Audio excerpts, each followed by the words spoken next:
Cypress এমন একটা দ্বীপ রাষ্ট্র, এখানে মানে মন রিফ্রেশ করার মতো অনেক জায়গা আছে।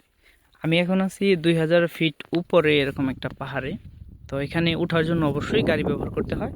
আর উপরে দেখতেছেন ওই যে ছোট করে দেখা যাইতেছে, হয়তো ক্যামেরার পর্দা অতটা ভালো দেখা যাইতেছে না।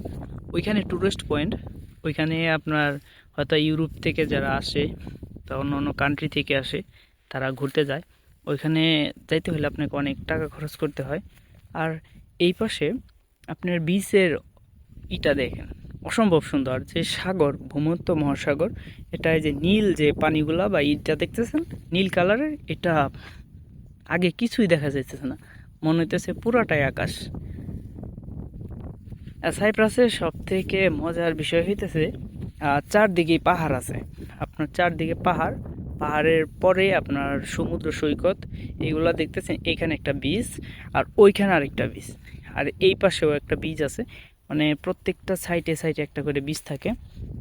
আর পাহাড় থেকে এগুলা দেখতে অনেকটা সুন্দর লাগে। আজকে পাহাড়ে উঠছি ফাইনালি।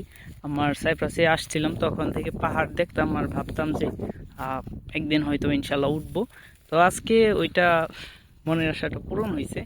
দূর থেকে বোঝা যায় যে গাছগুলো অনেকটা ছোট।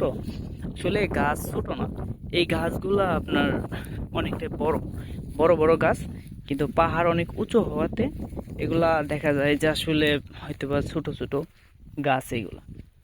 এদিকে আছে অনেক সুন্দর সুন্দর জায়গা আছে।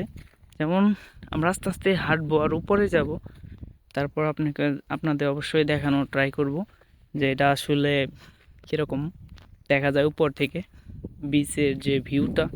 এখানে কিন্তু একটা গ্রাম, তো এই গ্রামটা আসলে এখান থেকে বোঝা যাইতেছে না।